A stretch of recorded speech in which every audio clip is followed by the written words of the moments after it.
پھر اگلی آیت ہے 76 کے فلما آتا ہوں، اور جب دے دیا اللہ نے انہیں، اب دعا کی نا اس آیت میں کہ ہمیں دیں ہمیں دیں، تو اللہ تبارک و تعالیٰ فرماتے ہیں کہ فلما، پھر جب عطاہم ان کو دے دیا، من فضلے ہی اس نے اپنے فضل سے، اللہ کے فضل سے کہہ رہے تھے نا ہمیں دیں، تو اللہ نے اپنے فضل سے دے دیا جب انہیں، تو پھر انہوں نے کیا کیا؟ بخلو، پھر انہوں نے بخل کیا، کنجوسی کی، بے ہی ساتھ اس کے، یعنی جو مال دیا اس کے مال کو لے کر پھر بخل اختیار کر لیا، اور پھر کیا کیا؟ وَتَوَلَّوْا، اور پھر گئے، مڑ گئے وہ۔ اور اللہ تبارک و تعالیٰ آگے یقین کے ساتھ فرما رہے ہیں کہ وَهُمْ مُورِدُونَ، وہ تھے ہی منہ پھیرنے والے، اللہ کو تو پتہ تھا کہ یہ وعدے کر رہے ہیں تو ان کے وعدے کیسے ہیں، تو یہ تھے ہی وَهُمْ مُورِدُونَ، یہ تھے ہی پلٹنے والے، یہ تھے ہی ٹال مٹول کرنے والے، یہ بات ماننے والے نہیں تھے۔ تو اب اس آیت میں اللہ تبارک و تعالیٰ ان کی بد خصلت کے بارے میں بتاتے ہیں کہ ان کی یہ خصلتیں تھیں کہ یہ وعدہ تو کیا اللہ تبارک و تعالیٰ سے اور پھر اللہ نے دے بھی دیا، لیکن پھر انہوں نے کیا کیا کہ انہوں نے کنجوسی کی، بخل اختیار کیا۔ یہ وہی بات ہے کہ نبی پاک صلی اللہ علیہ وآلہ وسلم نے فرمایا کہ اگر انسان کو ایک سونے کا پہاڑ ملے تو وہ تمنا کرتا ہے کہ ایک اور مل جائے، اور جب ایک اور مل جاتا ہے تو وہ کہتا ہے ایک اور مل جائے۔ تو نبی پاک صلی اللہ علیہ وسلم نے فرمایا کہ انسان کے پیٹ کی جو بھوک ہے وہ قبر کی مٹی ہی مٹائے گی، اس سے پہلے نہیں مٹ سکتی۔ اللہ اکبر۔ تو اللہ تبارک و تعالیٰ نے انہیں دیا تو انہوں نے پھر بخل کیا، کنجوسی کی، اور اللہ کی راہ میں جو ہے وہ نہیں دیا۔ اس کے لیے نا ایک واقعہ بھی ہے تفسیروں میں لکھا ہوا، کہ واقعہ کیا ہے، ثعلبہ بن حاتم انصاری کا، کہ ایک صحابی تھے۔ اب دیکھیں منافقین بھی صحابی ہیں، مسلمان ہیں، تو اسی طرح یہ ثعلبہ یہ بھی صحابی تھے، اور یہ اسی طرح یہ جو آیت اتری ہے بالکل یہ سمجھ لیں کہ ان پر ہی ہے اور ایسے لوگوں پر ہی ہے۔ انہوں نے کہا تھا کہ نبی کریم صلی اللہ علیہ وسلم آپ میرے لیے برکت کی دعا کریں، میرے لیے مالداری کی دعا کریں کہ مجھے مال ملے تو میں امیر ہو جاؤں۔ اللہ کے نبی صلی اللہ علیہ وآلہ وسلم نے فرمایا کہ تو نہیں چاہتا کہ تیری زندگی اللہ کے نبی کی طرح سادگی سے گزرے، اور یہ بھی فرمایا نبی کریم صلی اللہ علیہ وسلم نے کہ دیکھو اگر میں چاہوں، میں تمنا کروں، میں اگر خواہش کروں تو میرا رب میرے ساتھ سونے کے پہاڑ چلائے، میرے ساتھ باغ اور چشمے چلیں، کہ نہیں میں اتنا امیر ہو جاؤں لیکن میں سادگی سے زندگی گزارنا چاہتا ہوں۔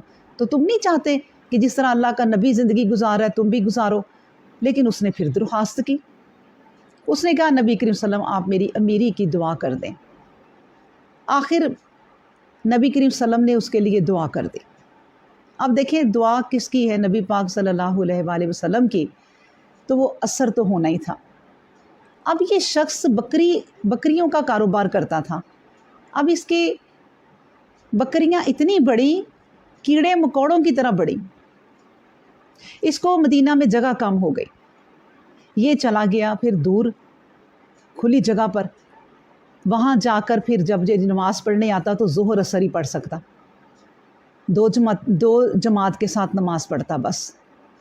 اس کے بعد جب اس کا اور کام بڑھا اور کاروبار بڑھا تو پھر اس نے وہ ظہر اثر بھی چھوٹ گئیں اور جمعے کے جمعے آنے لگ گیا۔ اچھا جب جمعے کے جمعے بھی آنا بند ہو گیا، اتنا مال بڑا، اتنی برکت دی، وہ تو برکت ہوتی ہی جانی تھی کہ نبی پاک صلی اللہ علیہ وآلہ وسلم کی دعا تھی، تو پھر کیا کرتا کہ لوگوں سے پوچھ لیتا کہ آج جمعے میں نبی کریم صلی اللہ علیہ وسلم نے کیا آواز کیا۔ اس طرح آہستہ آہستہ اس کے دین کے کام ختم ہو گئے جو تھوڑے بہت تھے۔ اب نبی کریم صلی اللہ علیہ وسلم پر حکم نازل ہوا کہ ان سے صدقات لیے جائیں۔ نبی کریم صلی اللہ علیہ وسلم نے اپنے صحابہ رضی اللہ تعالیٰ عنہم کو ان کے پاس بھیجا، ایک چٹ دے کر، ایک کاغذ دے کر جس کے اوپر احکام لکھے کہ بھئی یہ صدقات دو۔ اب جب یہ ان کے پاس گئے ہیں یہ ثعلبہ بن حاطب، تو اس نے چٹ دیکھ کے کہا یہ تو تم مجھ سے کیا مانگ رہے ہو، یہ تو تم مجھ سے کوئی جزیہ کی بہن ہے، یہ کوئی یعنی جو کافروں پہ ٹیکس لگتا ہے تم تو وہ مجھ سے مانگ رہے ہو، اچھا تم واپس آنا تو پھر سوچتے ہیں۔ پھر وہ واپس آئے اور انہوں نے وہ رکا دکھایا، چٹ دکھائی، احکام دکھائے، لیکن پھر بھی اس نے اس طرح کی ہی باتیں کی اور کہا میں سوچوں گا، میں دوں گا۔ لیکن دوسرے شخص سے بھی نبی کریم صلی اللہ علیہ وسلم نے کہا تھا ان 2 شخصوں سے لاؤ، ایک سلمی شخص تھا، اس نے اچھے اچھے جانور پلے ہوئے خوبصورت وہ ان کی خدمت میں پیش کیے۔ حالانکہ صحابہ رضی اللہ عنہم نے کہا کہ ہمیں اس طرح کے نہیں چاہیے، آپ ہمیں زکوٰۃ، آپ ہمیں وہ مال دیں جس کی ہم لے سکتے ہیں۔ تو انہوں نے کہا نہیں، میں اپنی خوشی سے دے رہا ہوں، میں یہ صدقہ اپنی خوشی سے دے رہا ہوں، اور نبی پاک صلی اللہ علیہ وسلم کی خدمت میں پیش کر دینا۔ تو ایسے لوگ بھی تھے۔ اب کیا ہوا کہ یہ شخص نبی کریم صلی اللہ علیہ وسلم کے انہوں نے صدقہ نہ دیا، پھر اس کو کسی نے بتایا کہ تمہارے بارے میں آیت نازل ہوئی ہے کہ اللہ تبارک و تعالیٰ کہتے ہیں کہ جب ان کو میں دے دیتا ہوں فلما آتاہم من فضلہ بخلوا بہ، تو پھر یہ بخل کرتے ہیں، وتولوا وہم موردون، یہ ہیں ہی منہ موڑنے والے۔ اور پھر آگے بھی فرمایا، اگلی آیت جو ہے 77 وہ بھی اسی سے ریلیٹڈ ہے کہ فعاقباہم، تو پھر اس نے سزا دی انہیں، کس نے؟ اللہ نے، نفاقاً فی قلوبہم، ان کے دلوں میں نفاق ڈال دیا، ان کے دلوں میں نفاق ڈال دیا۔ اور نفاق بھی کس طرح ڈالا، کب تک ڈالا؟ الی یوم یلقونہ، اس دن تک جب وہ اللہ سے ملے، کیونکہ مطلب زندگی میں اب ان کے دل نفاق سے پاک نہیں ہوں گے، اس دن تک جب وہ اللہ سے ملاقات کریں، بما، اس وجہ سے کہ اخلفوا اللہ، کہ انہوں نے اللہ سے جو وعدہ کیا تھا، ما وعدہ، اس کے خلاف کیا جو اللہ سے وعدہ کیا تھا۔ کیوں؟ بما کانوا یکذبون، کیونکہ یہ جھوٹے تھے۔